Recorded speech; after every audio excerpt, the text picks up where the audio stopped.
Shall we play a game?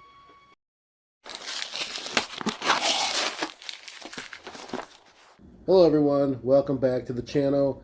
I just really want to jump into this video. I've been wanting to get through some of these boxes that I have lying around, and these are the remaining 4 that I haven't opened up yet.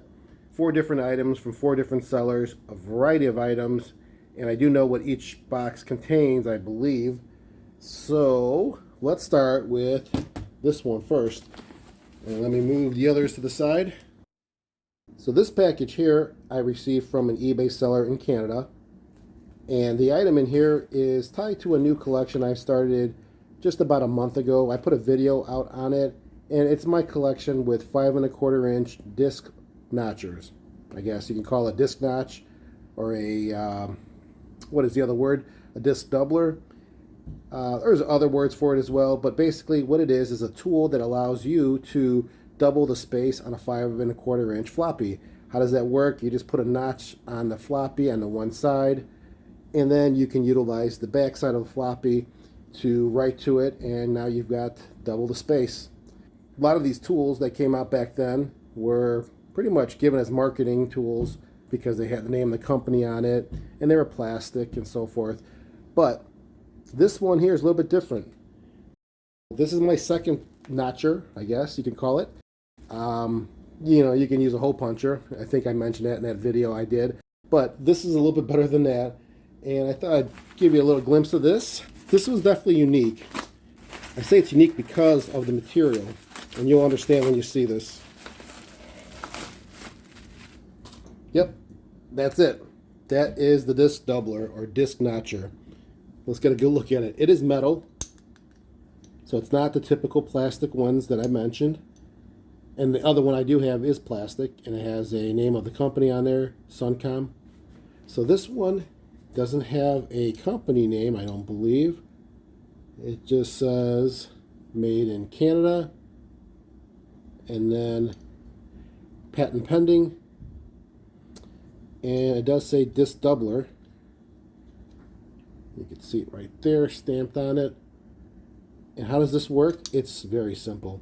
So what you do, you can kind of see what happens when I lift it up, push down, it puts a little notch. And that notch is going to be very key of where it's going to be located. So there's a little L angle here where the diskette will just hold and stay steady while you put the notch right in that side. Let me show you. I'm sure I have some old floppies I can just test this with. Alright, so I've got a floppy here we can use to demonstrate. This one obviously already has a notch because from the manufacturer they have it where you can already write to it because it's not a read-only floppy. Get an example of how this notch works. You can see if I press down, and you can see that part of it just pushing through, which makes the notch. Now I'll put it here where the notch is already existing, and you can see that it has no black plastic to punch through because it's already punched. If I squeeze down on it, it's not going to do a thing. Now if I flip it over to get a notch here, I just need to line it up perfectly like it is, and you'll see, let me hold it better here. You can see there is a lot of black, and we're going to notch it out just like that. Switch hands here. Here we go. There's the notch. So now I can use the other side, and I just doubled my space, at least as far as the media goes, to use to store information. But that's how this thing works. Pretty simple, right? I mean, there's the plastic that's still in there from the disc, and there it goes. So that's all it does. It notches that out nicely, and it's always going to be in the right spot each and every time. Now I could definitely see this being used on the desktop like such, and then you have all your floppies that are only single-sided, and you want to make them double-sided, so you get them all ready and lined up, and you're like, all right, here goes the one, lined up perfectly, boom, next one, boom.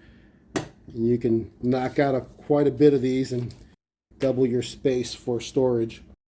So that is the disc doubler from Canada.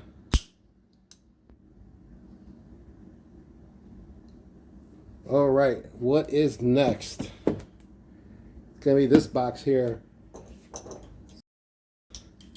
Let's check it out.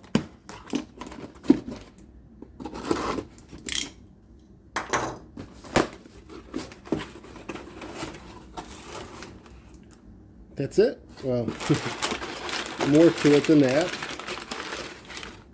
It's a cartridge. So yeah, it's the Telelink 1 computer communications cartridge. So you're probably thinking, what's so special with this cartridge? You know, it's a modem communication cartridge that you'd use with your Atari 850 interface module and with that original acoustic modem, the Atari 830. And since this was in the infancy of home modem use, I believe the maximum baud rate you can get with this is 300 baud. But the cartridge itself, you know, you could probably get this on eBay, I think between $15 to $40. But what I really thought was cool with this one is that on the back, you can see here it has a year, 1979. A lot of these, I'd say almost 90% of them that were sold or being listed on here, didn't have that. It just said a Warner Communications Company. That was it. So yeah, a little bit different on the cartridge printing. Don't know if it's an earlier version or not. Not saying it's worth more or anything like that, but I do have the 830 and I have the 850 and all that good stuff on my shelf. But this just would look nice next to it. Kind of goes together with it, so I wanted to pick it up, and I thought, not a big deal. I mean, I think I paid $14 for it. Why not? But it was just different with the year on it. I like that it has that on there, so you do know the age a little bit.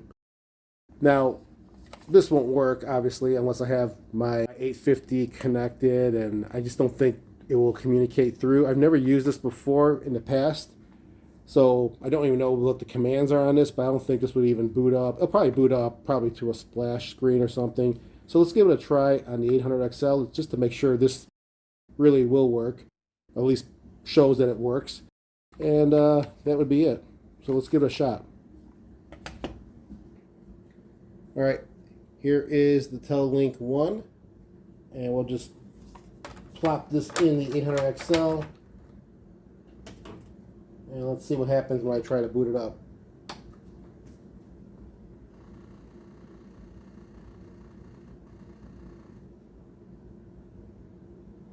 Yeah, RS-232 error. Okay. I don't think I can do much with this. But it does come up with a splash screen, sort of. Copyright 1980. Anyways, again, really wasn't going to plan on doing much with it, but just putting it on the shelf. Didn't really need the full box. This is good enough. Moving on to the next box. Alright, well this box is already open, as you can see. I didn't really take it out fully, but I looked inside to see what it was. And I consider this an extra. So this is the Wico command control joystick for the ColecoVision.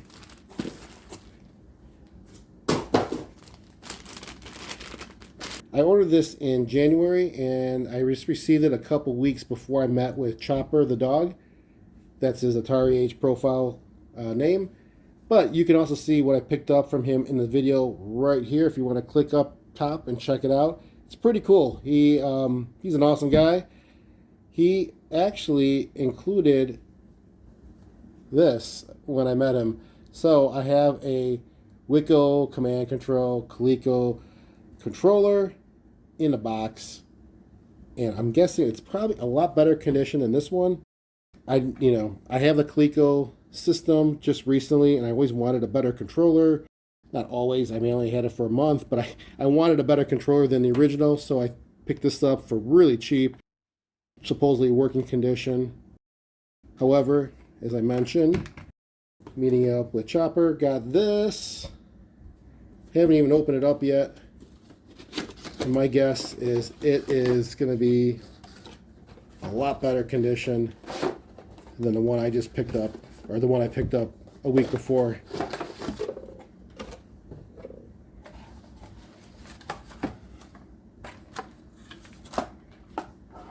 Yeah, I would say so. I mean, look at the cord. I mean, it's night and day. It was a pretty cool pickup. I mean, on both ends. When I had the ColecoVision I purchased just recently, it was new to me as far as the experience of it. I don't remember too much back in the day, but as I was playing with it with the original controllers, I thought, why not upgrade? This is kind of, you know, not the way I like to play, and I wanted to keep it with the Coleco type of product, not something that I would mod to make it work. And as luck would have it, meeting Chopper, getting a better condition one, and having it in the box and all, awesome. Can't wait to try these both out. I now have a pair, so if I have a buddy playing with me, they can't complain that I have a better controller than him, because he'll get this one. Anyways, can't wait to try these out. So thanks, Chopper, and let's look at the next box. So in this last box, it's another joystick, but this is going to be more of a project one. Not that it's a problem or anything. I want to modify it, make it a little bit different and more usable on another system. So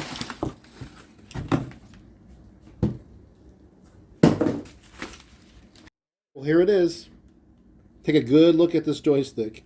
I am really curious, how many of you have ever seen this joystick before? I think I've never heard or seen one before. Heard what, right? I mean, what is the name of it? Who manufactures it? It's nothing at all marketed or labeled on the joystick's front, sides, back.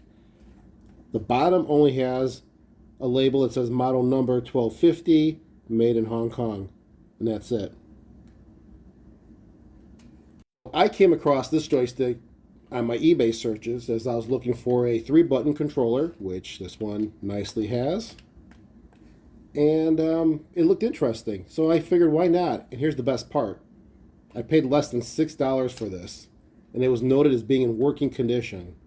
So how could I go wrong, right? Let's take a really good close look at this joystick. As I said, 3 buttons for the firing. You get 1 on the stick, 2 on the base. It is 8-directional, and it has suction cups. Well, 2.5 of them are decent. This one is okay-ish. This one pretty flattened out, but it's kind of nice. It has suction cups if it does work. But you know, that's quite alright. I don't think I would be doing that. I'd probably be holding it.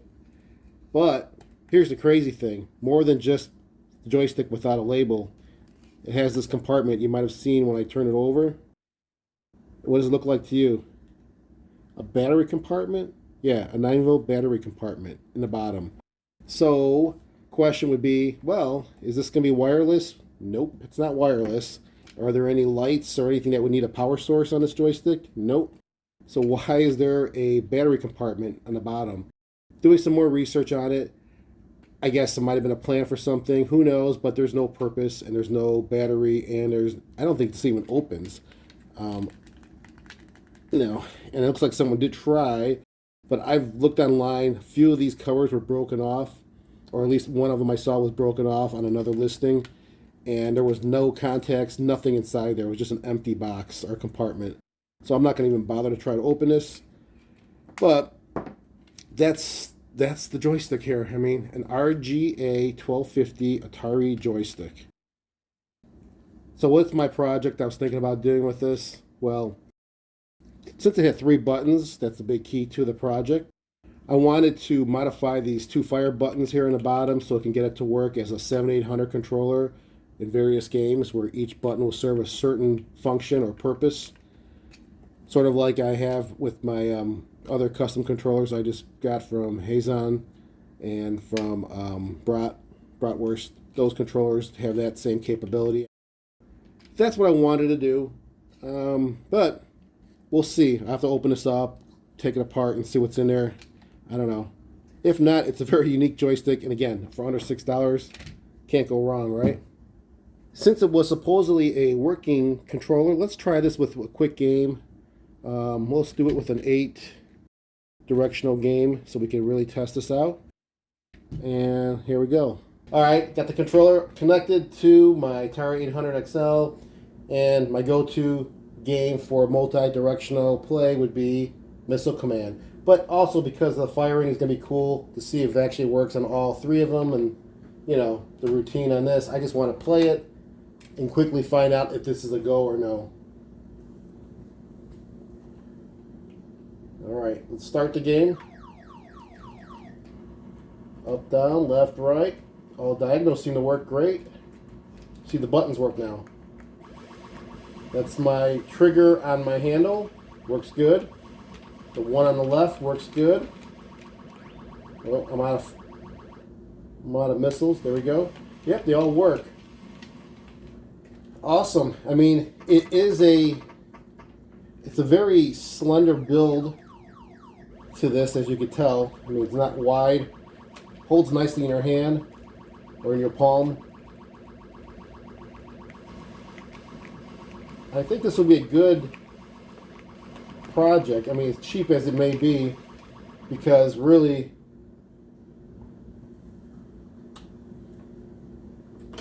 you know, we're looking at something that's not really expensive to work with, to play with, and if I ruin it, not a big deal. But we'll take this apart and go from there. A video for the future to see how that works out. Thanks everyone for checking out this video. I'm just happy that I caught up a bit on my purchases and getting them open and checking them out, and hopefully entertained you while doing so. I really do welcome your comments and feedback, so please be sure to do so below. You know, actually, just before making this video, I took advice from one of your comments in another video and ended up buying another vintage item. So that's proof that I do read and consider everyone's opinion and suggestions. Until next time, let's keep that gaming passion from the past alive by living it today. Take care, everyone.